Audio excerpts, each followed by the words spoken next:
Tribes நேயர்களுக்கு வணக்கம். வர 22ஆம் தேதி மதுரையில் முருகன் பக்தர்கள் மாநாடு அப்படின்ற ஒரு மாநாடை இந்து முன்னணி நடத்த இருக்கிறாங்க.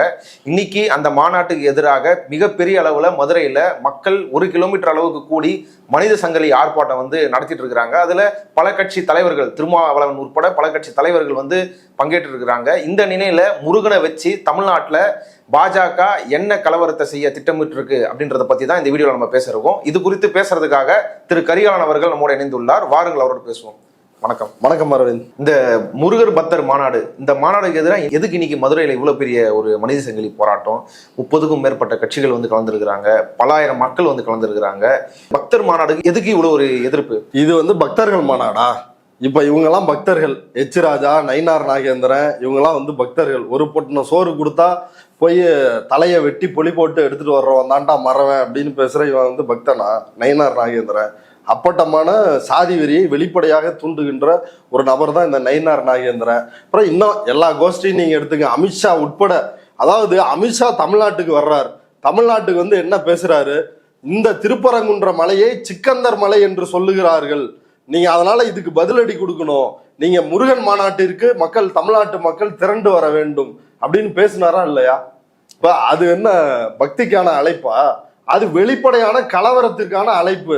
அங்க அந்த மலையை யாரு சிக்கந்தர் மலைன்னு சொன்னா? எந்த இஸ்லாமியர் சொன்னாரா, இல்ல திமுகவினர் யாராவது சொன்னாங்களா? யார் சொன்னாங்க? அது இன்னமும் திருப்பரங்குன்ற மலை காலகாலமா அப்படித்தானே இருந்துட்டு இருக்குது. இல்ல இஸ்லாமியர்கள் எங்க அப்படிலாம் பேரை மாத்திருக்கிறாங்களா? அப்ப இத்தனை ஆண்டு காலம் அங்க சிக்கந்தருக்கும் முருகர் ரெண்டுமே இருக்குது, ரெண்டுமே போய் மக்கள் வழிபாடு நடத்துறாங்க முருகனையும். அப்ப எந்த பிரச்சனையும் வராத சூழலில் பிரச்சனை எங்க இருந்து வருது அப்படின்னா 2026 தேர்தலுக்காக இந்த பிரச்சனை முன்வைக்கப்படுது. எந்த மதுரை மண்ணில் போய் அங்க கலவரத்திற்கு அமித்ஷா அழைப்பு விடுத்தாரோ அந்த மதுரை மண்ணிலேயே எதிர்ப்பு கிளம்பி இருக்குது. மதுரை மக்கள் மத நல்லிணத்திற்கு பெயர் போனவர்கள். அங்க கலவரத்தெல்லாம் இவனுங்க தூண்ட முடியாது. அப்ப அந்த மதுரை மக்களே இன்னைக்கு ஒன்று கூடி ஆயிரக்கணக்கானோர் ஒரு 1 கிலோமீட்டர் நீளத்திற்கு ஒரு மிகப்பெரிய மனித சங்கிலி போராட்டத்தை நடத்தி இருக்கிறாங்க. அதுல வாஞ்சிநாதன் தோழர், பசும்பொன் பாண்டியன், பல்வேறு அமைப்பை சார்ந்தவர்கள், தொல் திருமாவளவன், இப்படி பலரும், சுந்தரவள்ளி தோழர், இப்படி பலரும் அந்த போராட்டத்தில் கலந்துருக்கிறாங்க. இது மிகப்பெரிய அளவில் வெற்றி அடைஞ்சிருக்குது. இது என்னன்னா மிகப்பெரிய அளவில் பாஜகவினருக்கு பீதி ஏற்படுத்தி இருக்குது. தமிழ்நாட்டில் அவுரங்கசீப் ஆட்சி நடக்குது, அதனாலதான் பாருங்க முருகனுக்கு மாநாடு போடக்கூடாதா? எச் ராஜா இந்த அவுரங்கசீப் ஆட்சியில முருகனுக்கு மாநாடு போடக்கூடாதுன்னு சில பேர் போராட்டம் நடத்துறான், நக்சலைட்டுகள், தேச விரோதிகள்லாம் போராட்டம் நடத்துறான் அப்படின்னு எச் ராஜா கதரும் அளவிற்கு மதுரை மக்கள் தீவிரமா எதிர்ப்பை முன்வைக்கிறார்கள். தங்களுடைய மத நல்லிணக்கத்தை காட்டுறாங்க. இல்ல, இது ஒரு அரசியல் மாநாடுன்னு சொல்லி எல்லாருமே அழுத்தமா சொல்றாங்க. நயினாரே சொல்றாரு, இப்ப முருகனை கையில் எடுத்துரும் 2026 திமுக தூக்குன்ற மாதிரி சொல்றாங்க. அப்படி இருக்கும் பட்சத்துல இதுக்கு அனுமதியே கொடுக்க கூடாதுன்றதுதான் எல்லாருடைய கோரிக்கையா இருந்தது. அப்போ நீதிமன்றத்தில் எப்படி இதுக்கு அனுமதி கிடைச்சல? நீதிமன்றத்தில் நடந்ததெல்லாம் பெரிய கூத்து. நீதிமன்றத்தில் இந்த சங்கி கலவர கும்பலுக்கு எதிராக மூத்த வழக்கறிஞர் லஜபதி ராய் மற்றும் வழக்கறிஞர் வாஞ்சிநாதன் இவங்க 2 பேரும் வாதங்களை முன்வைக்கிறாங்க. அதுல தமிழ்நாட்டில் நடந்த மண்டைக்காடு கலவரம், இந்த சங் பரிவார் கும்பலால் நடத்தப்பட்ட, தென் மாவட்டத்தில் நடத்தப்பட்ட அந்த மண்டைக்காடு கலவரம், அதை முன்வைத்து ஒரு ஓய்வு பெற்ற நீதிபதி கொடுத்த ரிப்போர்ட், அதை எல்லாத்தையும் நீதிமன்றத்தில் வாதங்களா முன்வைக்கிறாங்க. தமிழ்நாட்டில் இந்துக்கள் சேஃபா தான் இருக்கிறாங்க அப்படின்ற அந்த ரிப்போர்ட்டை முன்வைச்சு வாதங்களை வைக்கிறாங்க. அதற்கு பிறகு வாஞ்சிநாதன் ஆதாரங்களோட பேசுறாரு. இப்ப இவங்க முருக பக்த மாநாடுன்னு சொல்றாங்கல்ல, இந்த முருக பக்தர் மாநாடு மூலமாக திமுக ஆட்சிக்கு முடிவுரை எழுதுவோம் அப்படின்னு எல்முருகன் பேசியிருக்காரு. இங்க பாருங்க, பத்திரிகையில இருக்குது அப்படின்னு நீதிபதி புகழேந்தி கிட்ட, உயர்நீதிமன்ற நீதிபதி மதுரையில அவர்கிட்ட காட்டுறாரு. அப்ப அவரு கேள்வி எழுப்புறாரு. அப்ப இந்து முன்னணி திருட்டு பசங்க, எங்களுக்கும் பாஜகவுக்கும் சம்பந்தம் இல்ல. அதாவது இது பாருங்க, இவனுங்க 2 பேருக்கும் சம்பந்தம் இல்லையா, இத போய் சொல்றானுங்க. ஆனா யாரு விளம்பரத்துல பேசிட்டு இருக்கிறா? அது மாநாடோட விளம்பரத்துல. ஆமா, நயினார் நாகேந்திரன், நான் நயினார் நாகேந்திரன் பேசுறேன், நான் முகேஷ் பேசுறேன் அப்படின்னு வரும்ல, அந்த விளம்பரம் மாதிரி பேசிட்டு இருக்கிறாப்ல. ஆனா நீதிமன்றத்துல என்ன சொல்றாங்க? எங்க 2 பேருக்கும் சம்பந்தம் இல்லை அப்படின்றாங்க. அடுத்து வாஞ்சிநாதன் தோழர் அடுத்த ஒரு ஆதாரத்தை நீட்டுகிறார். இங்க பாருங்க, இந்து முன்னணி காடேஸ்வரா பழனியில பேசுனது, இந்த அறுபடை வீடுகள்னு இங்க செட்டிங் போட்டிருக்கிறாங்க. அந்த மதுரையில ஆகம விதிகளுக்கு எதிராக ஒரு செட்டிங் போட்டிருக்கிறாங்க. அந்த செட்டிங்ல வைக்கிறதுக்கு பழனியில இருந்து வேல் கொண்டு வர்றாங்க ஒரு நிகழ்ச்சிய காடேஸ்வரா சுப்பிரமணியம். இந்து முன்னணி தலைவர் அந்த ஆளு வந்து நடத்துறாப்புல. அந்த பிரஸ் மீட்ல, அந்த நிகழ்ச்சியோட பிரஸ் மீட்ல தான் சொல்றாப்புல, 2026 இந்து விரோதிகள் காணாமல் போய் விடுவார்கள், மக்கள், தமிழ்நாட்டு மக்கள் அவர்களை தூக்கி எறிவார்கள் அப்படின்ற அந்த ஆதாரத்தை எடுத்து காட்டுறாரு. பத்திரிகையில பாருங்க வந்திருக்குது. அப்ப இவர்களுடைய நோக்கம் என்ன அப்படின்னு கேட்கிறப்ப நீதிபதி கேட்கிறாரு, இதுக்கு என்னையா பதில் சொல்றீங்கன்னு இந்து முன்னணி தரப்பு கிட்ட. அவர்களிடம் எந்த பதிலுமே கிடையாது.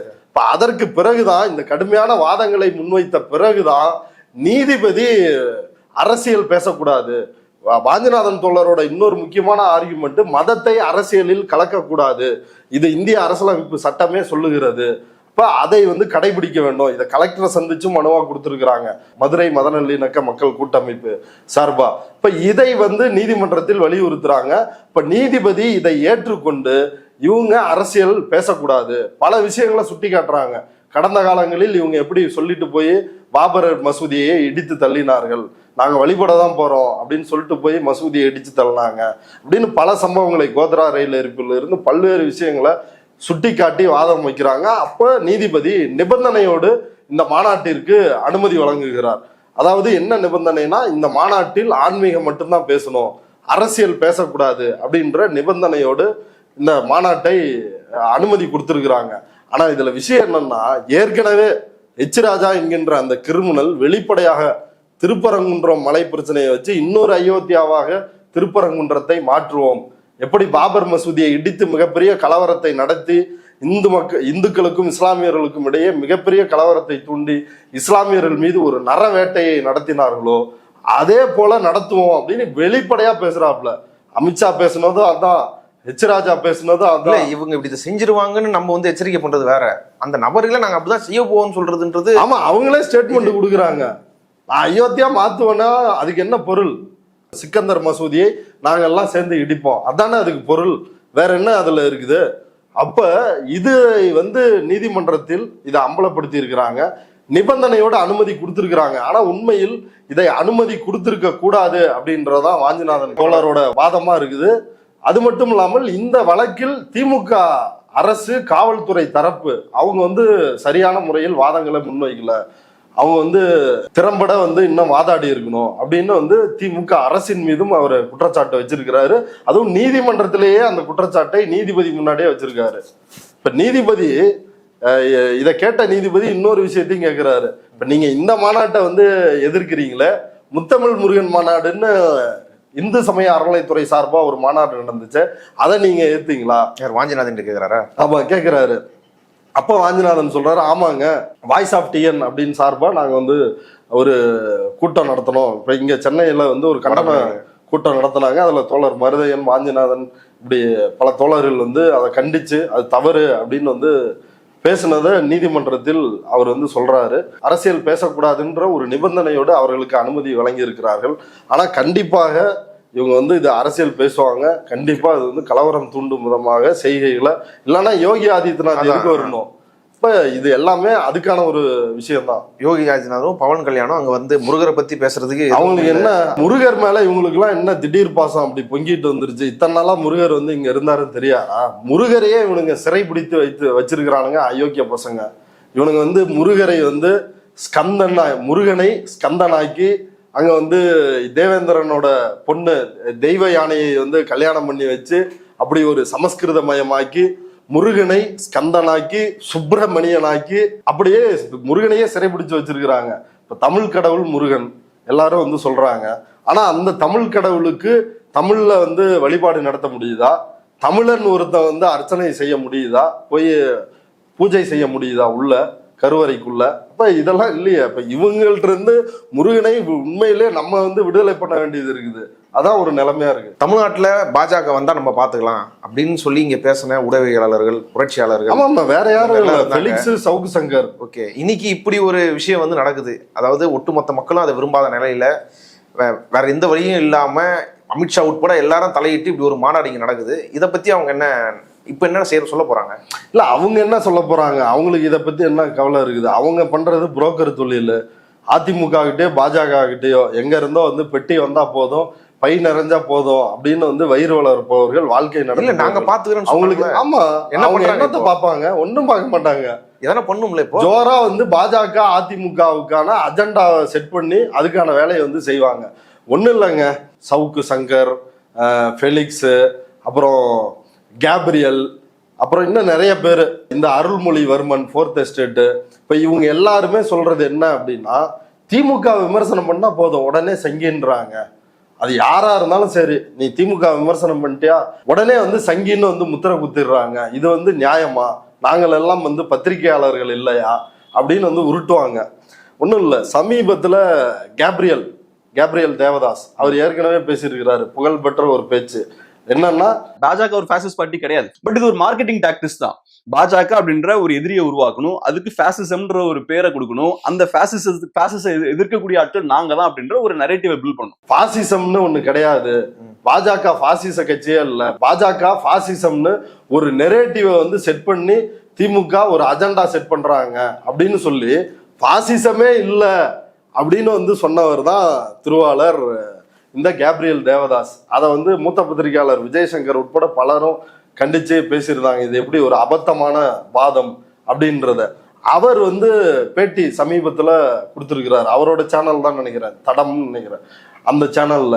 அதுல வந்து அவர் சொல்றாரு, பாஜக அமைதியா இருந்தா போதும், அதிமுக வேலையை ஸ்மூத்தா முடிச்சிருவாங்க. திமுகவை வீழ்த்துறதா உங்களோட பிரதானமான நோக்கம்னா, பாஜக அமைதியா இருந்தாங்கன்னா அதிமுக அந்த வேலையை பார்த்துருவாங்க. அதிமுகவை செயல்பட விட்டுட்டு பாஜக சைலண்டா இருக்கணும். ஏன்னா பாஜகவுக்கு வந்து எப்படி காரியம் ஆற்றணும் அப்படின்னு பாஜகவுக்கு வந்து தெரியாது. ஏன்னா அவங்க நேரடியா இந்துத்துவ பாலிடிக்ஸை வந்து முன்வைக்கிறாங்க. நேரடியா இந்துத்துவ பாலிடிக்ஸை முன்வைத்தா தமிழ்நாடு மக்கள் மட்டும் கிடையாது, அதிமுக காரங்களே இந்த இந்துத்துவ பாலிடிக்ஸை விரும்ப மாட்டாங்க. அதனால இவங்க வந்து சைலண்டா இருங்க, உங்களுக்கு திமுக வீழ்த்துறதான நோக்கம், நீங்க சைலண்டா இருங்க. பாஜக மோடிஜி நீங்க வந்து சைலண்டா இருங்க. அவரை எடப்பாடியார் சித்தப்பாவை வந்து ஏங்க விடுங்க, அவரு வந்து உங்களுக்கு வீழ்த்தி கொடுத்துருவாரு. சித்தப்பா கையில வேலை கொடுத்துட்டு இருக்கணும். ஆமா நடத்துன்னு. ஆமா, அப்ப சித்தப்பா கையில் இல்ல, நீங்க சித்தப்பா எல்லாம் பாத்துக்குவாரு, நீங்க டிஸ்டர்ப் பண்ணாதீங்க. நீங்க வந்து தாவைக்காகட்ட கூட்டணி பேச்சுவார்த்தை அதெல்லாம் எதுவும் பண்ணாதீங்க, எல்லாமே சித்தப்பா பாத்துக்குவாரு. நீங்க சைலண்ட் பார்ட்னரா இருங்க.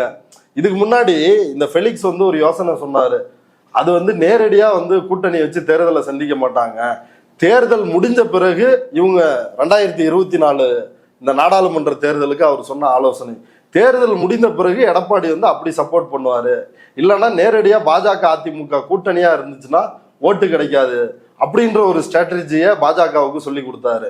அதை விட ஒரு படி மேல போய் இவரு இன்னொரு ஸ்ட்ராட்டஜியை பாஜகவுக்கு வந்து சொல்லி தர்றாரு. நீங்க கம்மெண்ட்ருங்க, எடப்பாடி வந்து அவர் பார்த்துக்குவாரு, நீங்க போய் மூஞ்ச காட்டினீங்கன்னா தமிழ்நாட்டு மக்கள் ஓட்டு போட மாட்டாங்க. இதுக்கு பேர் வந்து பத்திரிகையாளர் வேலையா? இப்படி இது வந்து பாஜகவுக்கு ஐடியா கொடுக்குற வேலையா இல்லையா? பாஜகவே எவ்வளவு பெரிய திருட்டு கட்சி, எம்எல்ஏவை கட்சியவே வந்து விலைக்கு வாங்குற ஒரு கட்சி அப்படின்னா அது பாஜக. அந்த திருட்டு பயலுக்கு இவங்க யோசனை சொல்ற அளவிற்கு வெளிப்படையா நடத்துறாங்க. இதுக்கு பேர் வந்து ஊடக தர்மமா? இது அப்பட்டமான துரோகம் இல்லையா தமிழ்நாட்டு மக்களை? ஏங்க இப்ப முருக பக்தர்கள் மாநாடு நடத்துறாங்க, கீழடி ரிப்போர்ட்டை ஏத்துக்கிட்டுமே, ஏன் ஏத்துக்க மறுக்கிறாங்க? அவ்வளவு தமிழ் கடவுள் மேல வந்து பாசம் இருந்துச்சுன்னா, இந்த தமிழ் பண்பாட்டு மேல பாசம் இருந்துச்சுன்னா, ஏன் கீழடி ரிப்போர்ட்டை அறிவியல் ஆதாரம் போதல, மூத்திரம் குடிக்கிற நாய்களுக்கு வந்து அறிவியல் ஆதாரம் போதலையா, அதை வந்து கேட்கறாங்க. மதுரையில அழகர் மலை அங்க வந்து டங்ஸ்டன் ஆலை வந்து அமைக்க போறேன் அப்படின்னு அதுக்கு எதிராக மதுரை மக்கள் எவ்வளவு பெரிய போராட்டத்தை நடத்தினாங்க. இப்படி எல்லாம் இருக்குது. இப்படி இருந்துகிட்டு அங்கேயே போய் இவங்க வந்து மாநாடு நொட்டுவாங்களாம். இல்ல இவங்கெல்லாம் வந்து நடுநிலையா இருக்கணும், சார்பற்று இருக்கணும்னு கிளாஸ் எடுக்கிறாங்க. இது எப்படி இருந்து இது பாருங்க, இது வந்து திமுக ஆதரவுன்ற மாரி இவங்க திமுக இது பண்றாங்க. இவங்க எப்படி நடுநிலையை பத்தி பேச? இல்ல, இவங்களுக்கு நடுநிலையை பற்றி பேசுவதற்கு எந்த யோகிதையும் இல்லை. இது இவர் மட்டும் கிடையாது. இப்ப பா கிருஷ்ணன் நினைக்கிறேன், டிபேட்ல எல்லாம் இந்த 8 மணி 9 மணில வருவாங்கல்ல அரசியல் விமர்சகர் அப்படின்னு சங்கிங்க, அதுல ஒரு சங்கி தான் இந்த பாக்கி. அந்த ஆளு வந்து அமித்ஷா வந்துட்டு போன உடனே டிபேட் நடந்துச்சு, அதுல வந்து பேசுறாப்புல. என்ன சொல்றாப்புலன்னா, கேப்ரியல் சொன்ன அதே கருத்து தான். அதாவது அமித்ஷாவுக்கு காரியம் சாதிக்க தெரியல. அண்ணாமலையை பாருங்க, அவர் மதவாதமா பேசினாரா? அவர் ஊழலை மட்டும்தான் பேசினாரு. அமித்ஷா தேவையில்லாம சிக்கந்தர் மலை அப்படின்னு வந்து எடுத்துட்டாரு, இது தமிழ்நாட்டுல எடுபடாது அப்படின்னு அமித்ஷாவை கடிந்து கொள்கிறார்கள். எதுக்காக? நீங்க இந்த ஸ்ட்ராட்டஜி எடுக்காதீங்க, உங்களால ஜெயிக்க முடியாது அப்படின்னு தமிழ்நாட்டு மக்களை காட்டி கொடுக்கின்ற ஒரு கூட்டமாக இந்த கூட்டம் வந்து இருக்கிறாங்க. பாகி, இந்த கேப்ரியல், ஃபெலிக்ஸ், அருள்மொழிவர்ம, சவுக்கு, இந்த கும்பல்லாம் அந்த வேலையை தான் பாக்குது. இவங்க அதிமுக பாஜகவோட கூட்டணி வைக்கவே வைக்காதுன்னு இந்த புரோக்கருங்கெல்லாம் வந்து சாதிச்சானுங்க. இப்ப வந்து கூட்டணி வச்சிருச்சு. இப்ப இதுக்கு ஏதாவது பதில் சொல்லுவானுங்களா? இப்ப ஏற்கனவே அவ்வளவுதான், பாஜக வரட்டும் தோழர், நம்ம கிழிச்சிருவோம் தோழர் அப்படின்ற கதை தான் இந்த அதிமுக கதையும். ஏற்கனவே எடப்பாடிக்கு எதிராக, எடப்பாடிக்கு எப்படி கொடநாடு கொலையில சம்பந்தம் இருக்குது, எடப்பாடி எப்படி வந்து கூவத்தூர்ல வந்து பெட்டியை கொடுத்து எப்படி டெண்டர்ல முதலமைச்சர் பதவி எடுத்தார் உள்ளிட்ட விஷயங்களை எல்லாமே ஃபெலிக்ஸும் சவுக்கு சங்கரும் ஏற்கனவே வந்து பேசியிருக்கிறாங்க அவங்க ரெண்டு பேரும். ஆனா இன்னைக்கு அதே ஃபெலிக்ஸும் சவுக்கு சங்கரும் எடப்பாடியார் ஆளுமை அப்படின்றாங்க.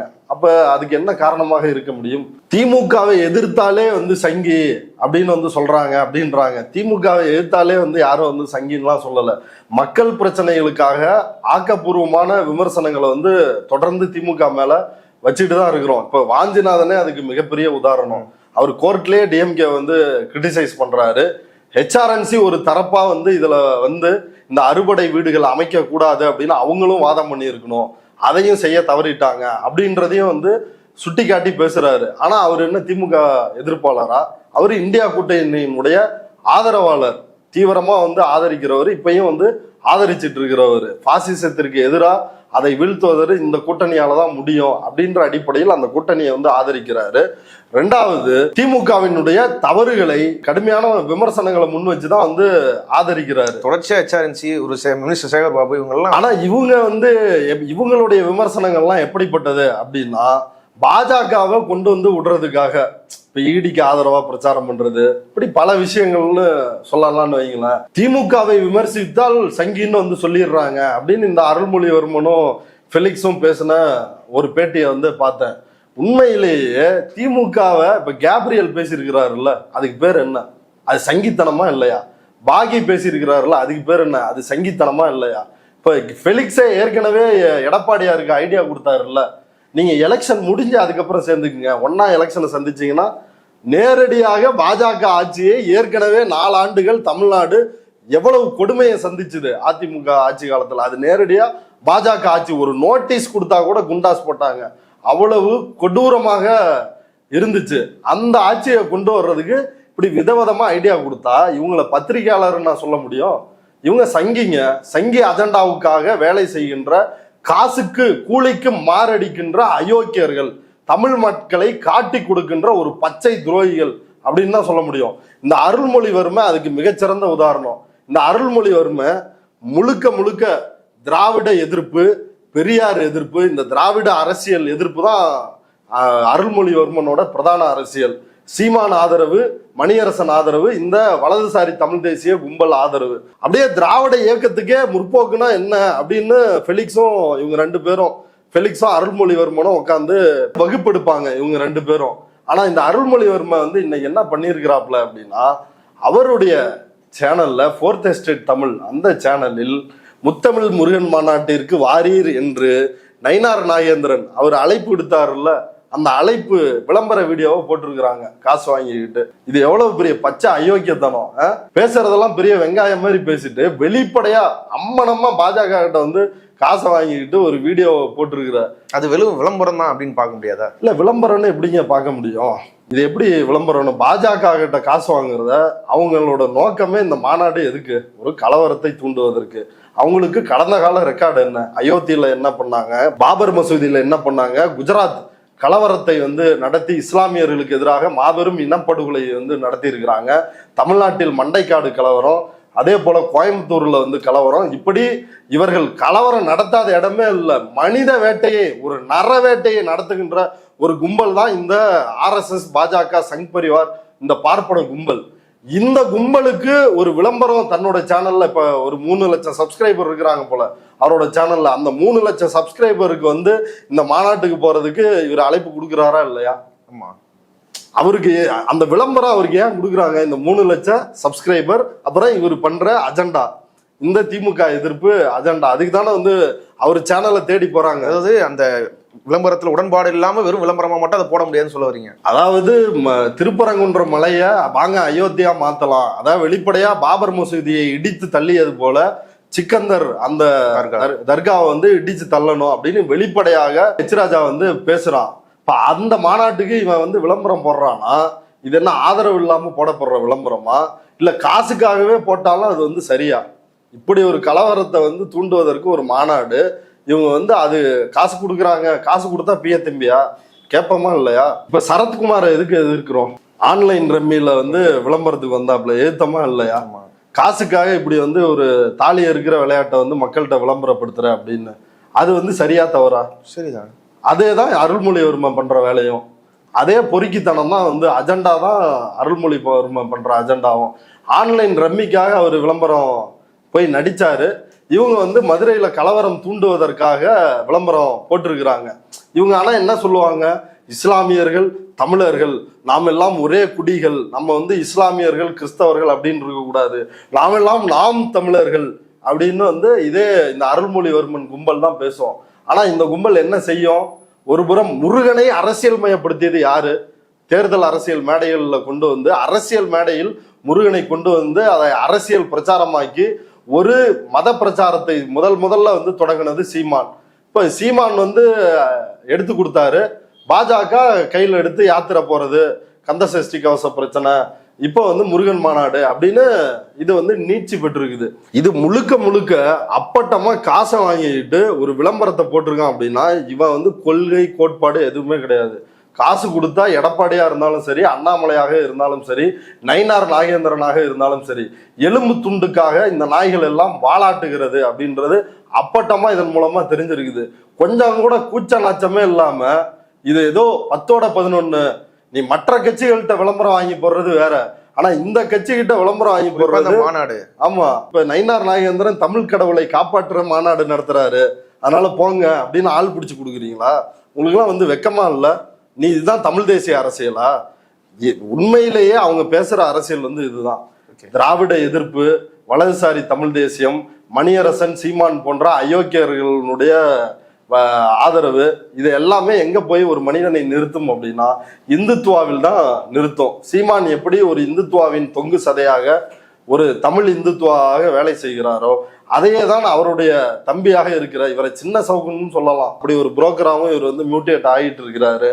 அதே போல இன்னொரு புறம் வந்து சீமானை போன்ற அந்த தன்மைகளும் இருக்குது. அதனால இவர் ஒரு ஜெகஜோதியா வளர்வதற்கான இன்னொரு மாதேஷ் அப்படின்னு சொல்வதற்குமான வாய்ப்புகளும் அதிகமா இருக்குது. ஆனா இதே அருண்மொழிவர்மனும் ஃபெலிக்ஸும் கொள்கையில ஊன்றி நிற்பது எப்படி, எவ்வளவு கஷ்டம் வந்தாலும் மக்கள் ஏத்துக்கலனாலும் கொள்கையில எப்படி ஊன்றி நிக்கணும்னு சொல்லி தோழர் கோவன் அவர்களுக்கு ஒரு வகுப்படுத்திருந்தாங்க. இல்ல அசிங்கமா வந்து வருது, அதெல்லாம் பேசுறதுக்கு இவங்க 2 பேரும் தகுதி இல்லை. இவங்க 2 பேரும், இந்த அருள்மொழிவர்மன் ஒரு வீடியோ போட்டிருக்கிறாப்ல, கோவன் நீங்க ஒரு கம்யூனிஸ்டா அப்படின்னு, அது 10 நிமிஷமோ 12 நிமிஷமோ நினைக்கிறேன் அந்த வீடியோ. அதுல 10 தடவை நீங்கள் ஒரு கம்யூனிஸ்டா, நீங்க ஒரு கம்யூனிஸ்டா அப்படின்னு கேட்டிருக்கிறான். அடுத்து ஃபெலிக்ஸும் இதே அருள்மொழிவர்மனும், இவங்க 2 பேரும் என்ன தெரியுங்களா பண்ணிருக்கிறாங்க, கோவனை பற்றி, இப்ப கோவன் பேசுனது தவறு, அதை வந்து ஏத்துக்க முடியாது, அதை வந்து பலரும் வந்து, அதாவது முற்போக்காளர்கள் பலரும் வந்து அவரை வந்து விமர்சிச்சாங்க அந்த டைம்ல, அதுல யாரும் வந்து அவரை சப்போர்ட் பண்ணல. ஆனா அந்த ஒரு விஷயத்த வச்சு அவரை வந்து மொத்தமா டிஸ்கிரெடிட் பண்ணிடலாமா? அவர் பேசுனது தவறுதான், ஆனா அவர் வந்து பெல்லுல ஒரு அரசு ஊழியராக இருந்தவர், அந்த வேலையை விட்டுட்டு சமூகத்திற்காக முழு நேரமா, அவர் தான் முதல் முறையா வந்து பெல்ல வேலைக்கு போறாரு அவர் குடும்பத்துல ஒரு அரசு ஊழியரா. அப்படி முதல் தலைமுறையா வேலை கிடைச்ச யாராவது அதை விட்டுட்டு வருவாங்களா? அதை விட்டுட்டு வந்து முழு நேரமாக சமூகத்திற்காக எத்தனை வழக்கு, குண்டாசு எல்லாமே, தேசிய பாதுகாப்பு சட்டம். ஆமா, 1990கள்ல இருந்து அவர் பாடின பாடல்கள் என்ன இருக்குது, காவி இருள் தொடங்கி 1000 காலம் அடிமை என்றாய, அரிசனன்னு பேர் வைக்க யாருடா நாயே, இப்படி எத்தனை பாட்டு. அவ்வளவு வந்து சமூகத்துக்காக தன்னையே வந்து அர்ப்பணித்து கொண்ட ஒரு மனிதரை ஒரு தவறு செஞ்சுட்டாருன்னு உடனே மொத்தமா எப்படி தெரியுங்களா பேசுறாங்க இவங்க 2 பேரும். இவங்க 2 பேரும் எலும்புக்கு வாலாட்டுற நாய்கள். இவங்க அதை பத்தி பேசுறதுக்கு ஏதாவது கோவன தகுதி இருக்குதா? அவருக்கும் பசிக்கும் இல்லையா? ஃபெலிக்ஸ் கேட்குறாப்புல. இப்போ கோவன் ஏமாத்துறோம் பாவங்க, அவர் ரொம்ப கடைநிலை ஊழியராக தான் இருந்திருப்பாருன்னு நினைக்கிறேன். பெல்ல ஒர்க் பண்ணிட்டு வெளியில வந்தவர், அவருக்குன்னு வந்து அவருக்கும் பசிக்கும் இல்லையா? ஏயா நீயே ஆபாசமா பேசின கமிஷனர் அருண், அவர்கிட்ட வந்து வேலை செய்கின்ற பெண் அதிகாரிகள்லாம் வந்து பதவிக்காக அவர்கிட்ட அட்ஜஸ்ட் பண்ணிக்கிறாங்க, அவர் என்ன மன்மதன்றதுனாலயா அவர்கிட்ட வர்றாங்க, அவரோட பொசிஷன் தான் இதுக்கு காரணம் அப்படின்னு சொல்லி பேசி, ஆபாசமாக பேசி, உன் சேனல் சார்பா காவல்துறைகிட்டையும் பொதுமக்கள்கிட்டையும் வந்து மன்னிப்பு கேட்டு கடிதம் வெளியிட்டு இவ்வளவு வந்து அசிங்கப்பட்டு அவமானப்பட்ட பிறகும் நீ ஏதோ பெரிய யோக்கியமயிறு மாதிரி கோவனை வந்து அவருக்கும் பசிக்கும் இல்லையா? நீ 2024 அதிமுக கிட்ட ஆடு வாங்கி போட்ட, ஒற்றை விரலால் ஓங்கி அடிப்போம்னு சொல்லி. நீ என்ன பெரிய யோக்கியமயிரா? நீ இன்னைக்கு வந்து ஒவ்வொரு வீடியோலையும் ஃபெலிக்ஸ் சொல்லிட்டு இருக்கிறாரு, நாங்கள் பக்க சார்பின்றி இயங்கி கொண்டு இருக்கிறோம், அதனால் வந்து எங்களுக்கு பல்வேறு அடக்குமுறைகள் வருகிறது, அதனால எங்களை வந்து ஆதரிங்க. என்ன உனக்கு பக்க சார்பு இல்ல? 2024 எலெக்ஷன்ல நான் வெளிப்படையா வந்து இந்தியா கூட்டணியை ஆதரிக்கிறோம், விமர்சனத்தோட திமுக ஆதரிக்கிறோம், பாசிசத்தை அதுதான் வீழ்த்தோம், இதுதான் என்னோட அரசியல் நிலைப்பாடு. நான் சொல்றேன், ஆதரிக்கிறேன். உன்னோட நிலைப்பாடு என்ன? உன்னோட நிலைப்பாடு 2024 தேர்தலில் நீ நடுநிலை மாதிரியே வந்து புரோக்கர் வேஷம் போட்டுக்கிட்டு அந்தாண்ட ஒற்றை விரலால் ஓங்கி அடிப்போம்னு சித்தப்பா விளம்பரத்தை வாங்கி போட்டுட்டு இன்னைக்கு எந்த கட்சியின் துணையும் இன்றி நாங்கள் வந்து இந்த ஊடக களத்தில் செயல்பட்டு வருகிறோம், அதனால வந்து பணம் போடுங்க அப்படின்னு QR கோடு காட்டுறேன். QR கோடு காட்டு, பணம் போடுறது அதெல்லாம் அவங்க விருப்பம். ஆனா நீ போடுற இந்த நடுநிலை வேஷம் உனக்கு வெக்கமா இல்லையா? கோவனை பார்த்து ஆபாசமா பேசி செருப்படி வாங்கி ஜெயிலுக்கு போயிட்டு வந்து திருந்தாம நீங்க கோவனை பார்த்து ஆபாசமா பேசிட்டாரு அப்படின்னு, அதாவது முதல்ல மற்றவர்களை பார்த்து ஒரு விரலை நீட்டுவதற்கு முன்னாடி மற்ற 3 விரல்களும் உங்களை நோக்கி இருக்குதுன்னு முதல்ல தெரிஞ்சுக்கங்க. இல்ல, அவர் அந்த பேசுனதை மட்டும் கண்டிச்சா பரவாயில்ல, வேற வழி இல்ல, பொழைக்க வழியில திமுக நாடி இருக்கிறாங்கன்றது அந்த மாரி ஒரு விமர்சனம் இல்ல. வெளிப்படையா காசு வாங்கிட்டு தான் அவரு இப்படி பேசினாரு, விஜய வந்து பேசினாரு அப்படின்னு சொல்றாரு. அதுக்கு என்ன ஆதாரம் ஏதாவது ஆதாரம் இருக்குதா? ஒரு அரசியல் நிலைப்பாட்டின் அடிப்படையில வந்து இந்தியா கூட்டணி ஆதரிக்கிறாரு கோவன், அவர் வந்து காசு வாங்கிட்டு தான் இப்படி பண்றாரு அப்படின்னு கூச்சம் இல்லாம இந்த அயோக்கியர்கள் வந்து பேசுனாங்க. இன்னைக்கு பாஜக ஆடு வந்து போட்டிருக்கிறானே, இந்த கலவர மாநாட்டுக்கு இந்த அருள்மொழிவர்ம ஆடு போட்டிருக்கிறானே, இது என்ன சும்மாவே நீங்க செய்யறீங்களா? நீங்க வந்து காசு வாங்காம நீங்க எவ்வளவு பெரிய திருட்டு பசங்க, எலும்பு துண்டுக்கு வாலாற்ற நாய்கள், அவ்வளவுதான் வந்து இவங்கெல்லாம் சொல்ல முடியும். இவங்களுக்கெல்லாம் ஒரு கொள்கையும் கிடையாது, ஒரு வெங்காயமும் கிடையாது. இதனாலதான் இந்த திருட்டு கும்பலை எல்லாரையும் வந்து சங்கி கூட்டம்னு சொல்றோம், புரோக்கர் கூட்டம்னு சொல்றோம். பெரிய இவங்க எல்லாம் ஒன்றும் யோக்கியர்கள் கிடையாது. நாளைக்கு வந்து வீடியோல அருள்மொழிவர்மன் நான் சங்கி தானே அறிவிச்சுப்பாரா? ஆமா, வேண்டெல்லாம் போட்டேன், கரெக்ட் தான், அறிவிச்சுப்பாரா? ஆமா, இவ்வளவு பிரச்சனையா இருக்குது. பலரும் வந்து எதிர்ப்பு தெரிவிக்கிறாங்க இவனோட சங்கி நடவடிக்கைக்காக. இஸ்லாமியர்கள் பலரும் எதிர்ப்பு தெரிவிக்கிறாங்க.